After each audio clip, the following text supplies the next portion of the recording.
So for the time being, we finish with this reference, and I should say a very painful reference to the critics of the Holy Quran's writings. And now, for a few minutes, we'll sit together, and if you have to ask a few questions, I'll be at your service. Yes, please.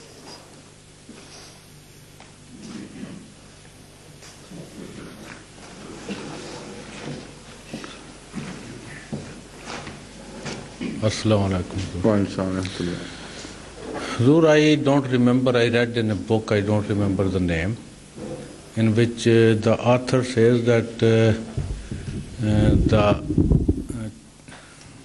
journeys that the Prophet Muhammad, peace be upon, made in his early childhood to Syria, there he picked up some stories which he later conveyed in the form of Holy Quran concerning the Bible and the Old Testament. Yes, this you are right. It is said that during his travels to Syria, once or twice, when he was a child, or of a very young age, he learned from some Christian scholars the biblical stories. Having a very strong retentive memory, he remembered all those and then started incorporating them into the Holy Quran. This is also an allegation made by some. Again, based on some traditions. Not saying that much, only saying that when he visited as a child the northern part, southern part of Syria, he during a bazaar or a market, like Sunday market, there used to be held some open markets.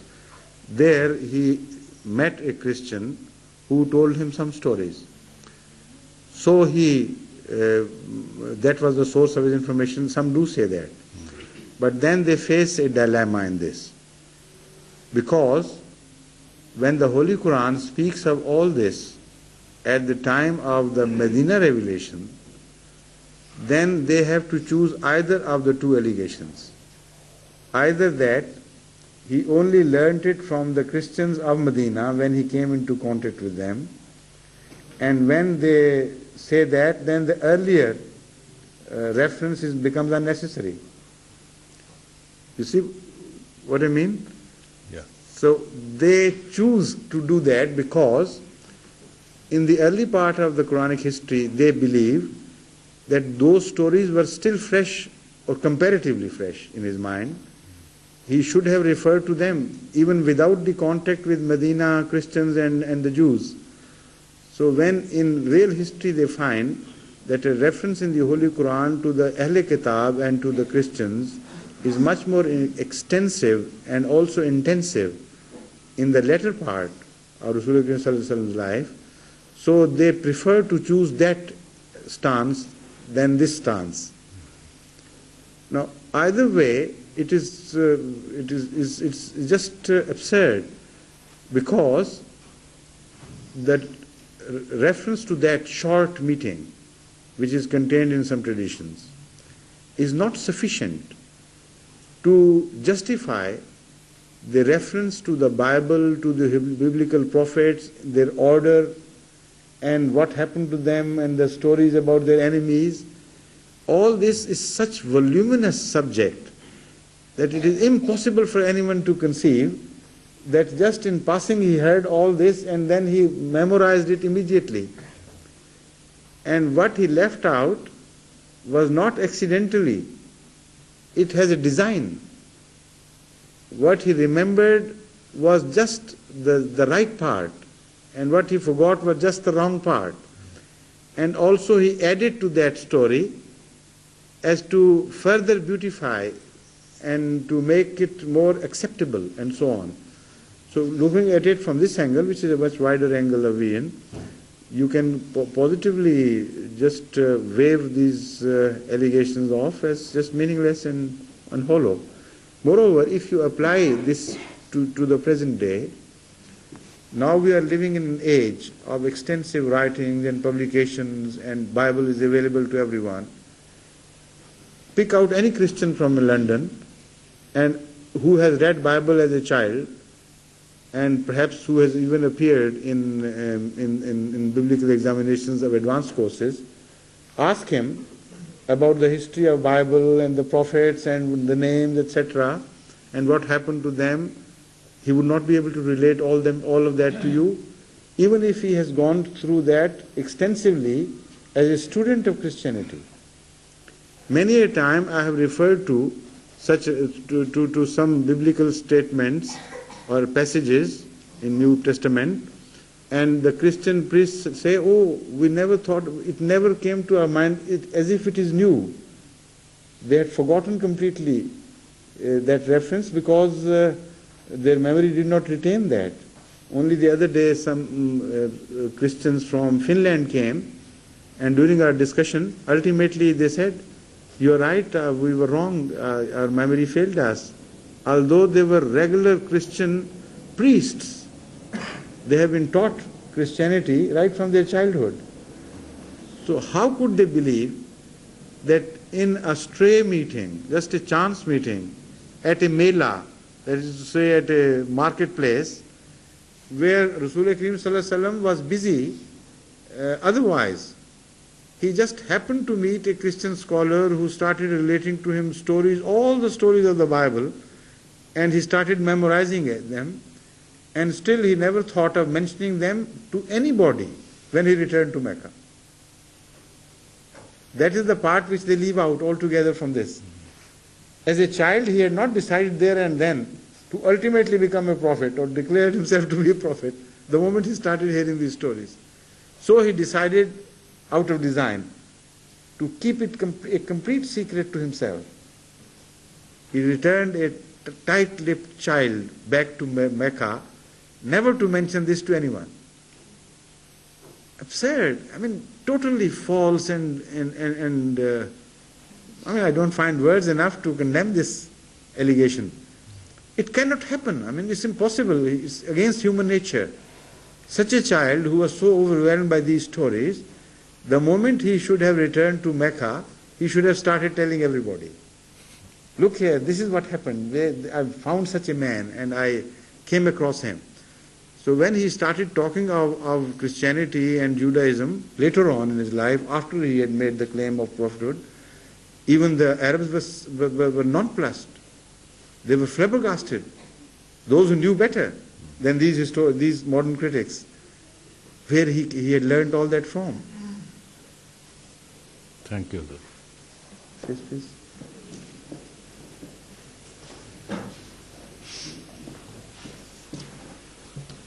Assalamu alaikum. First of all, can I request your further prayers for my father and everybody else here? Yes. How is your father, bud? He's I have been asking my private secretary to keep in touch with your family, and so far I have been receiving encouraging reports about his condition.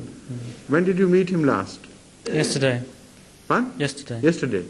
He had some more chest pains 2-3 days ago, but that was because he was... But it was reported that he's out of danger with the grace of Allah. I think that was because he was moving too much, talking to too many people, so he got... I see.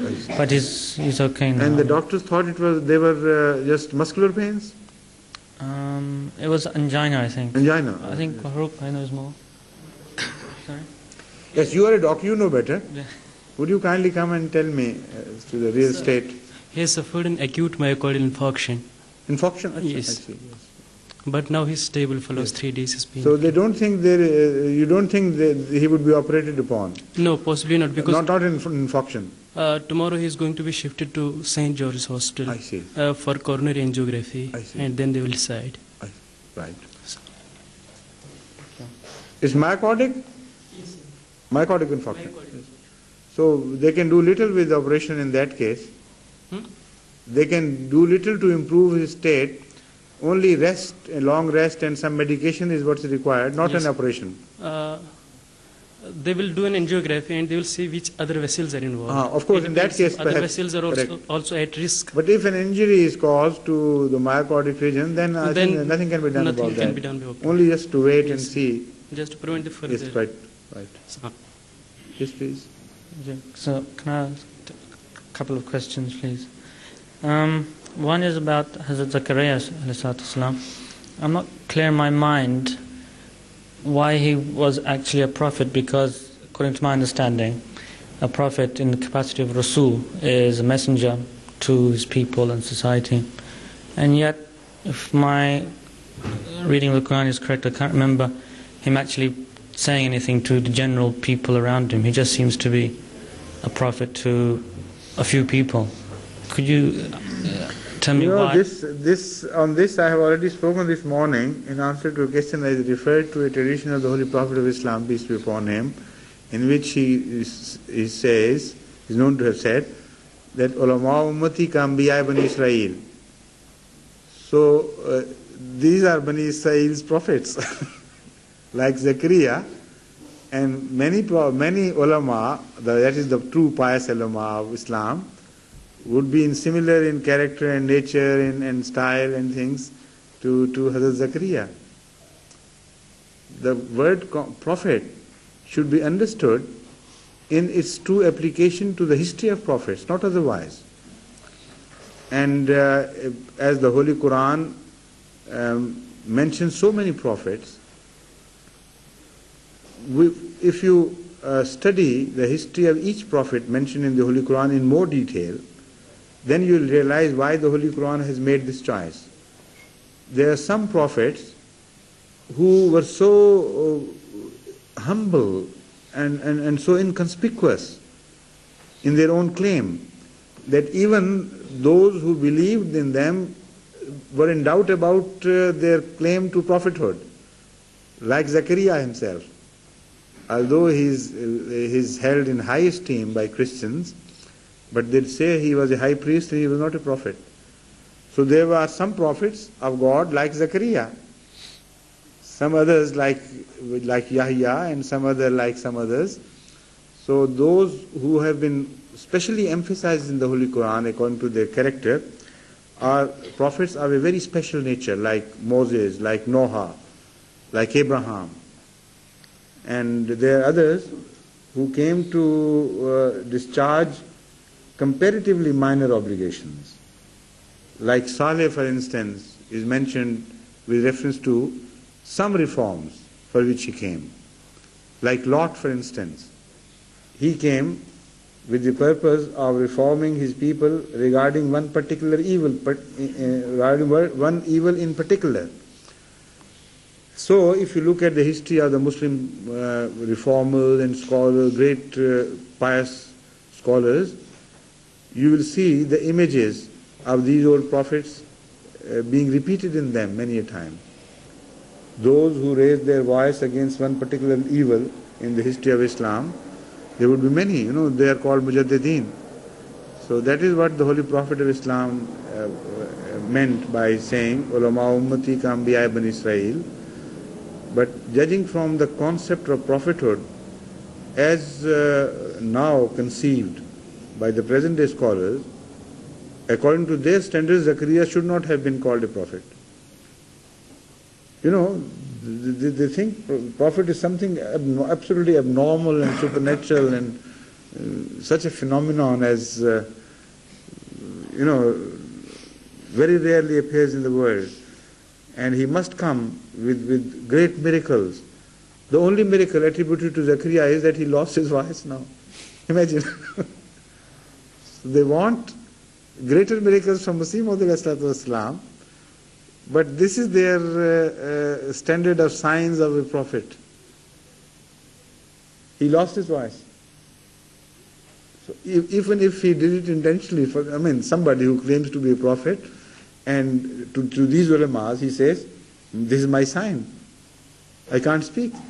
He writes to them, look here, this is my sign. What can they do about him? They have seen one earlier in the form of Zakaria, who just showed this sign. And he, according to their own estimation of Zakaria, he was such a humble man that he saw Mary being provided with miraculous provisions. And he only became envious of her and mentioned it so many times. Why are you being treated? I am a prophet, I am not treated like this, and it's a mere child, you are being provided with these things. So even that sign of God was withheld from Zakaria. He was deprived of this grace of God. So on the one hand, they have this standard of prophethood. On the other hand, they demand, impossible and unnatural things from Hazrat Masih Maud Wasallam, the science. Thank you. Yes, question. Refer to a verse in the Bible about John the Baptist. Yes. Yeah. It says, Jesus says of John the Baptist, this is Matthew chapter 11, verse 11, "Verily I say unto you, among them that are born of women, there hath not risen a greater than John the Baptist. Notwithstanding, he that is least in the kingdom of heaven is greater than he." Yes. Now, the Unification Church, the Moonies, they use this verse to suggest that later on there was some antagonism developed between Jesus and John the Baptist, because apparently Jesus is saying that John will be the least person in heaven. Could you give your interpretation of this verse? I mean, which verse? In the Bible, it says that effectively although John is supposed to be the greatest here, he will be the least in heaven. This verse, in fact, is a misquote. The Holy Quran refers to the same characters and attributes of John the Baptist with reference to the prayer having been accepted of God by God, and when Zechariah is being told that such a such son would be born to you. What was mentioned was this, and also there is another mention that you will not find such a name in the known history of nomenclature before Yahya, that is, according to them, John.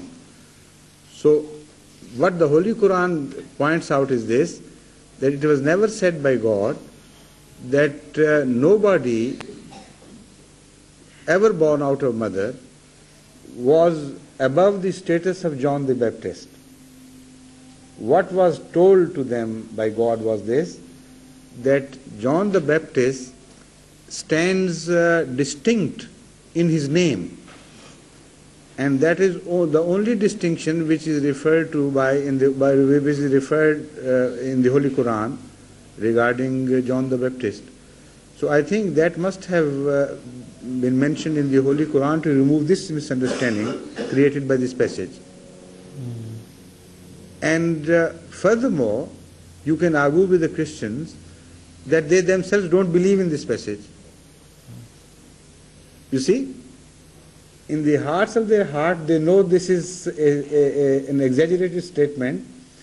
I wonder if any Christian does truly believe in this passage as a literal statement of truth. Because to my knowledge, they consider Moses to be a much higher prophet than John the Baptist. And also the disciples of Jesus Christ, they consider to be higher in status than John the Baptist. And what about Jesus himself? He was also born of a woman. So if this sweeping statement is to be considered literally true, then Jesus should also be included among those whom John the Baptist excelled in his quality and character. Because that statement does not make an exception of Jesus Christ, peace be upon him. It says, of all the people born of a woman, John the Baptist was the most excellent. But the least in heaven, yes. Pardon? The second bit is interesting one. It says, but he will be the least in heaven. Seeming to suggest that his status will be yes, lowered. yes, I understand. Yes. The least in heaven is an addition. I'm quite certain, once I had forgotten this part, but previously when I first read it, it struck me that an investigation should be held in this direction, and you will discover that in the earlier versions of the Bible, the New Testament, this part would not be found. I'm quite certain this was added later on by some Christian scribes to defend their position against Jesus Christ. This is absurd because it's self-contradictory. If somebody born out of a woman is the greatest of all who were born, and still he is the least in heaven, what does the greatest mean? In what respect? Worldly wise? If it is worldly wise, then he was the least in heaven, on earth as well, Poor man who could not defend himself against his enemies, who was so powerless and helpless that he was killed most mercilessly and he couldn't do anything about it. And worldly wise, he never acquired a very high status. So what does it mean? The greatest of all, they were born out of a woman, the least in heaven. So to him in this case applies the verse, na idhar ka na khudai mila na visale sanam, na idhar ke rahe na udhar ke rahe. Factually, he is known to be the least in earth, and in the declaration of the Bible, he is the least in heaven as well. So what is left of him, poor thing? Still he is the greatest? See, you can discuss this matter with Christians on the evidence of internal contradiction, which this verse proposes. And I wonder if you have already done it. If you have not, then when you try this on some Christians, let me know of the answer. Okay. Let me know of the explanation they have to offer to remove this contradiction. Okay, thank you. You follow this? Yes. Why didn't you ask them earlier about this? I've always had it in my mind. What? I've always had it in my mind to do some To investigations. do that, but you didn't have an occasion. No. Yes. So next time you do it, please let me know what answer they have to give in support of their views. Okay, thank you. So any other question or?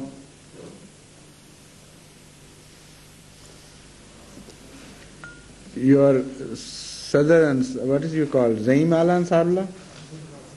Nazim Ala. Nazim Ala Ansarullah wanted me to be very short and brief with my dars this evening, and also to skip over the question answer part of the session so that I could address you as address you as a body of Ansarullah, not people gathered for this dars. And he wanted me to spare a few moments, which I intentionally did not, because I think dars is much more important than just an address for the sake of address. You have already been told of good things which I expect of you, and various programs have been in detail discussed by me during my sermons, etc. So there is so much which I have already told you and expect you to follow, that to go on adding upon that would be rather cruelty. What I am afraid of is that that whether you will be able to perform all that has already been said. When I say afraid of, I have used this word generally in loose terms, but not in the sense that I really fear that you will not do it. What I mean to say is simply this, that I feel that Ahmadis are overloaded with so many duties and responsibilities that after, apart from looking after themselves for their survival and for the struggle of life in so many ways, whatever time is left to them, the head of the Ahmadi community, whoever it is, begins to tell them to utilize this in this way and that way and that way. And he demands so much that if they follow every instruction, they would be like busy bees or ants working round the clock, almost round the clock.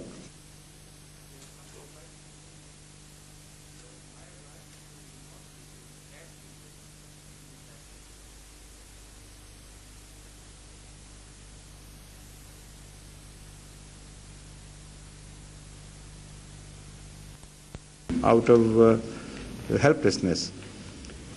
So what I would like you to do would simply be this, that if possible, Ansarullah should keep reminding you of what have been said. That is one reason why sometimes we forget to pay attention to one particular region. Whenever you are reminded of that again, that rekindles in you a desire to work accordingly. And this is what the Holy Quran says, فَذَكِّرْ إِن نَفَاتِ الذِّكْرَى. Go on reminding, because most certainly the reminder does do a lot of benefit, does do a lot of good to the people. So what you should do is simply pick out a few old cassettes, for instance, concerning preaching, the importance of the preaching, the way the preaching should be held, and so on and so forth, and the self-appraisal and the self-criticism, and also how the others should be censured, if at all. All these things are areas of practical utility which we must be constantly reminded. So that is what you should do if possible, and whenever it's possible. Otherwise, as the best advice was for all time was rendered by Rasul Kareem Sallallahu Alaihi Wasallam once and for all, that take these things lightly, in the sense that don't be overexcited, don't feel overburdened or too much worried about what you have to do. If you do it, then you will have nervous breakdowns, because there is so much to do. It's impossible for everybody to perform everything which is expected of him. So Rasul Kareem Sallallahu Alaihi Wasallam, who wanted the maximum out of mankind, himself rendered this beautiful advice, that take it easily at your stride. Do it a little in the morning, a little in the afternoon, a little in the evening, and a portion of it at night.